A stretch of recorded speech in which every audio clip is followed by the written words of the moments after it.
नहीं फैलाई गई थी।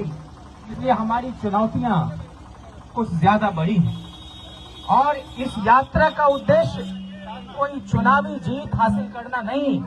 इस यात्रा का उद्देश्य है कि समाज को फिर से कैसे बराबरी और भाईचारे के साथ आगे बढ़ाया जा सके।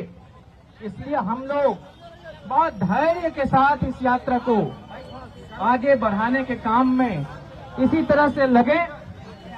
और नेताजी ने एक दो काम नहीं किए, बल्कि उनके अनेकों ऐसे काम थे जो रक्षा मंत्री के रूप में देश के किसानों के जो बच्चे सीमा पर सुरक्षा के काम में लगे हुए थे, वो जब शहीद होते थे देश की हिफाजत के काम में, तो फिर उनके पार्थिव शरीर को उनके परिजनों को सौंपे जाने की कोई बाध्यता पहले नहीं थी।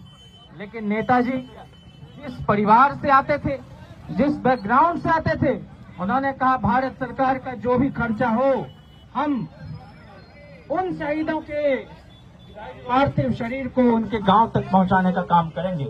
यह इतिहास में पहली बार हुआ था। इसलिए नेताजी के प्रति हमारे मन में और भी सम्मान बढ़ जाता है जब हमें याद आता है कि सियाचिन पर उस ठंड में वो धोती कुर्ते में गए।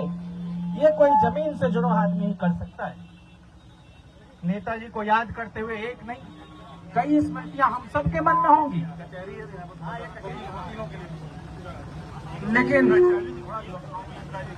हम ये बताना चाहते हैं कि चाहे पत्रकार हो, चाहे शिक्षक हो, प्रोफेसर हो, वकील हो, हर तरह के लोगों के लिए नेताजी ने अपने स्तर से